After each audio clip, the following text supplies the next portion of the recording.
Hey there you guys, TryandCatchtheWind here once again. Now, this is a review that was given to me by one of my friends online, TryandCatchtheWind. They wanted me to do a review about their favorite horror movie villain. Now, as I mentioned in previous videos, mine's Freddy Krueger, so I figured why not watch another one. My friend suggested watch another one and see what I think. So, mind you, I have seen this video before. I've seen all the major horror movie villains things, with the exception of Chucky. I haven't seen any of his. My good friends know why I haven't seen his. I found that doll to be creepier beyond all reason. So anyway, the movie I am going to review is Jason X, or Jason 10. This is the 10th installment of the Friday the 13th franchise. So, what's my take, my personal opinion take, on Jason X? Well, let's see.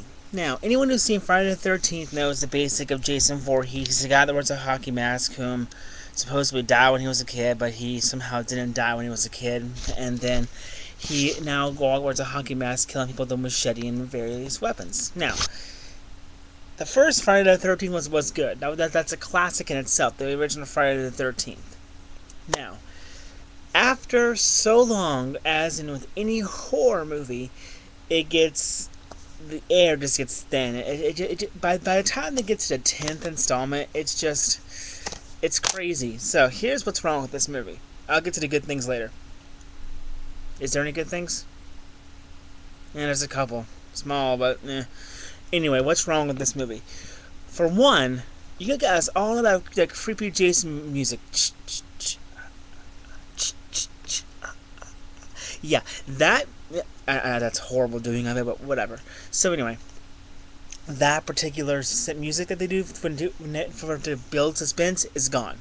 That music is in I think I counted 2 small scenes, and that's pretty much it.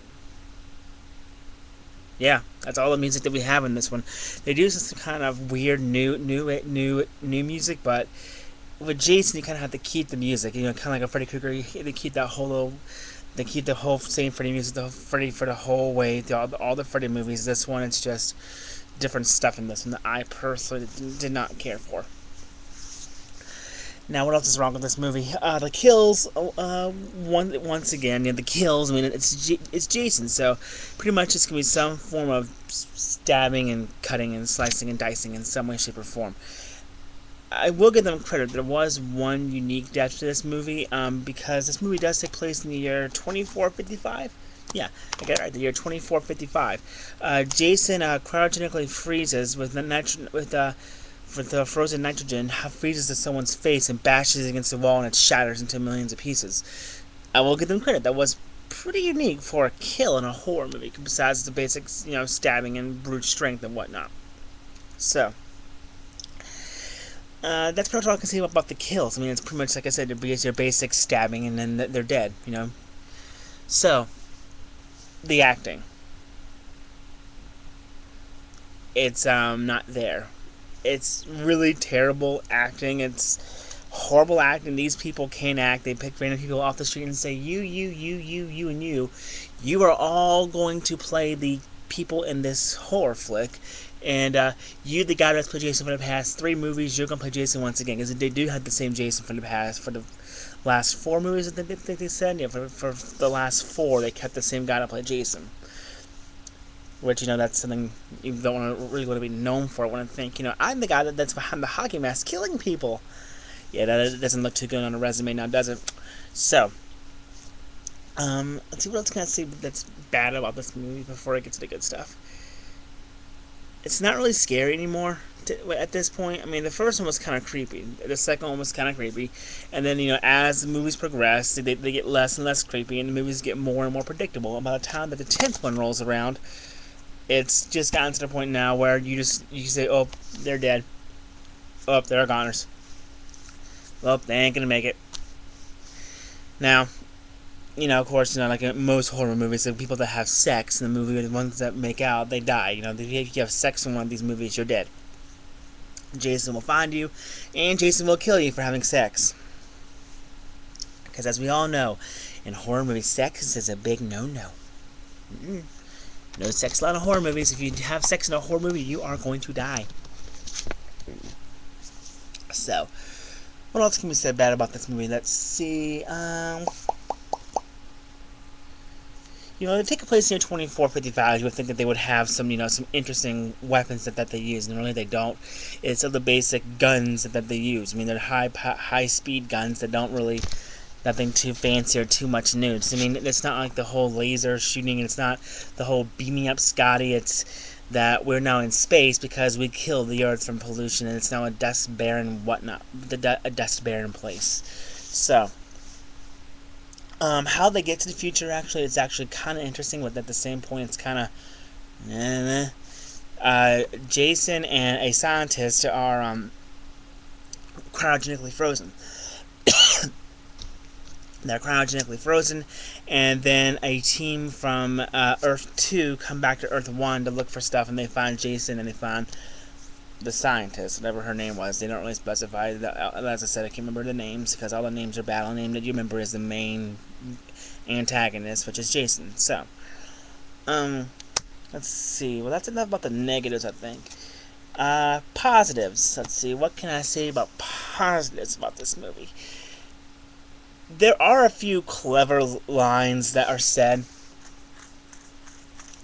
And one of the ones that I can remember, one of the ones that I can remember because this movie is terrible. I just watched it, so I just finished it. So, one of the clever lines that was said by one of the girls that was the sarcastic witch of the bunch, the one that's always the kind of one that's always like in your face, kind of like the whole clueless blonde type that says punny things. So Jason's now become Meta Jason. Don't ask how. It's completely stupid how that happens. As a matter of fact, I will explain Meta Jason in just a minute. So anyway, Meta Jason is standing outside the spaceship, and he punches a hole in the wall. When he punches the hole, all the air gets sucked out, and one of the girls gets pulled out with it. Now, before she gets pulled out of that small hole and dies, she says, "This sucks on so many levels."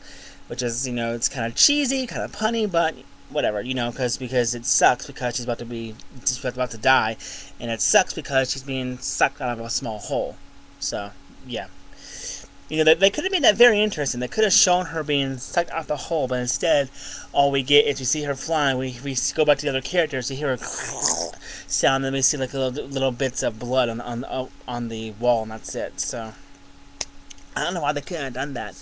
I think they actually did that with one of the Alien movies. That they did the exact same thing. One of the prior Alien movies that was made before Jason X was. They did a pulling out their small hole with one of the aliens. So what else can be said about this? Yeah,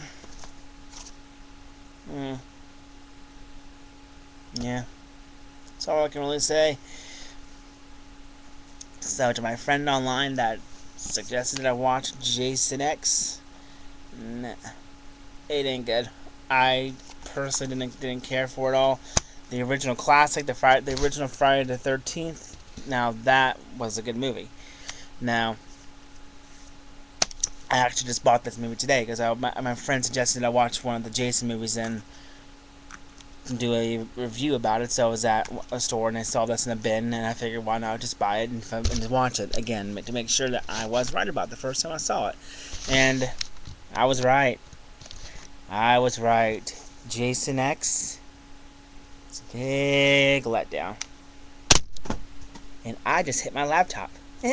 That's how smart I am.